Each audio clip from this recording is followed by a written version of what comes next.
Physics homework. Physics homework requires taking breaks, and Wikipedia was relatively new, so I took a lot of breaks there. I kept going back to the same articles, reading them again and again, on glaciers, Antarctica, and Greenland. How cool would it be to visit these places, and what would it take to do so? Well, here we are on a repurposed Air Force cargo plane operated by NASA, flying over the Greenland ice sheet. There's a lot to see here, but there's more that is hidden, waiting to be uncovered. What the Wikipedia articles didn't tell me is that there's liquid water hidden inside the ice sheet, because we didn't know that yet. I did learn on Wikipedia that the Greenland ice sheet is huge, the size of Mexico, and its ice from top to bottom is 2 miles thick. But it's not just static. The ice flows like a river downhill towards the ocean. As it flows around bends, it deforms and cracks. I get to study these amazing ice dynamics, which are located in one of the most remote physical environments remaining on Earth. To work in glaciology right now is like getting in on the ground floor at Facebook in the 2000s. Our capability to fly airplanes and satellites over the ice sheets is revolutionizing glaciology. It's just starting to do for science what the smartphone has done for social media.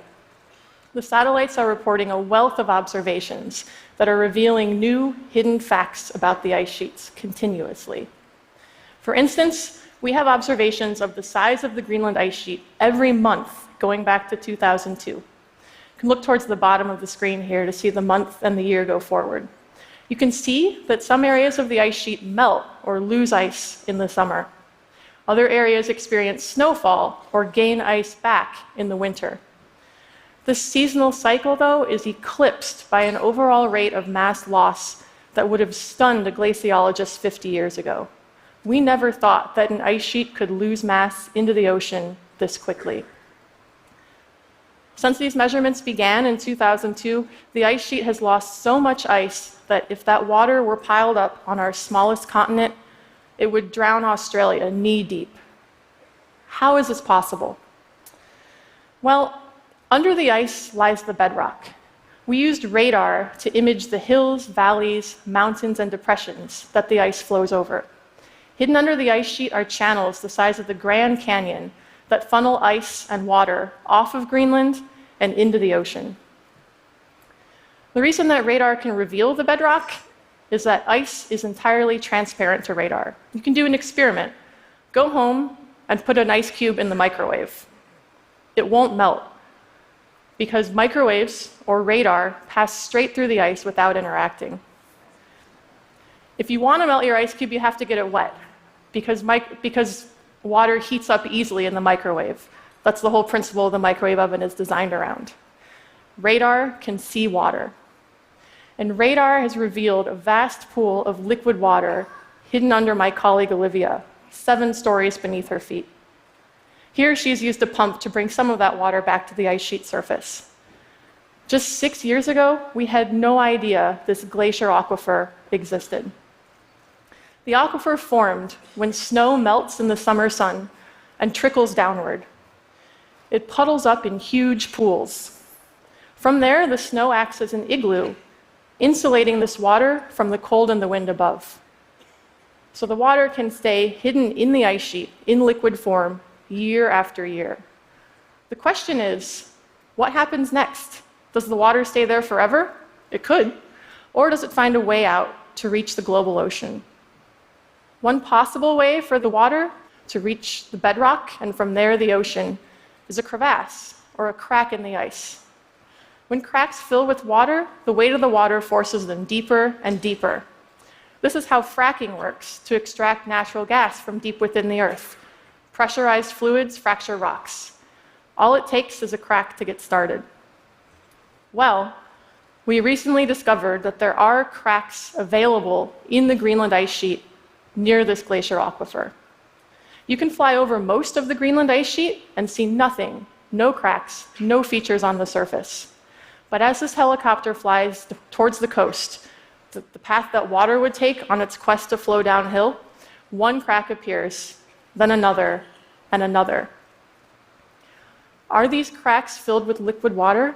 And if so, how deep do they take that water? Can they take it to the bedrock and the ocean?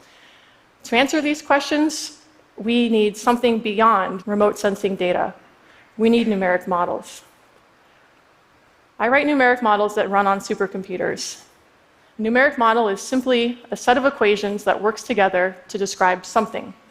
It can be as simple as the next number in a sequence, 1, 3, 5, 7.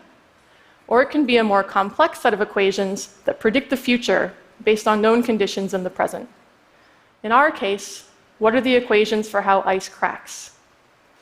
Well, engineers already have a very good understanding of how aluminum, steel, and plastics fracture under stress.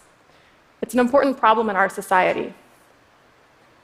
And it turns out that the engineering equations for how materials fracture are not that different from my physics homework. So I borrowed them, adapted them for ice, and then I had a numeric model for how a crevasse can fracture when filled with water from the aquifer. This is the power of math. It can help us understand real processes in our world. I'll show you now the results of my numeric model. But first I should point out that the crevasse is about 1,000 times narrower than it is deep.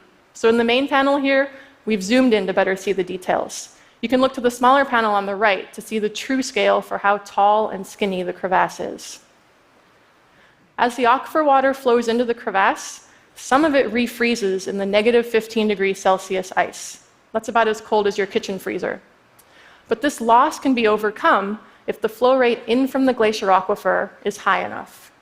In our case, it is, and the aquifer water drives the crevasse all the way to the base of the ice sheet, 1,000 meters below. From there, it has a clear path to reach the ocean. So the aquifer water is a part of the 3 millimeters per year of sea level rise that we experience as a global society. But there's more. The aquifer water might be punching above its weight. The ice flows in complex ways. In some places, the ice flows very fast. There tends to be water at the base of the ice sheet here. In other places, not so fast. Usually there's not water present at the base there.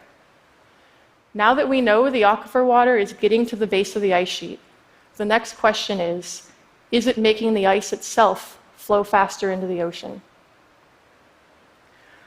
We're trying to uncover these mysteries hidden inside the Greenland ice sheet so that we can better plan for the sea level rise it holds.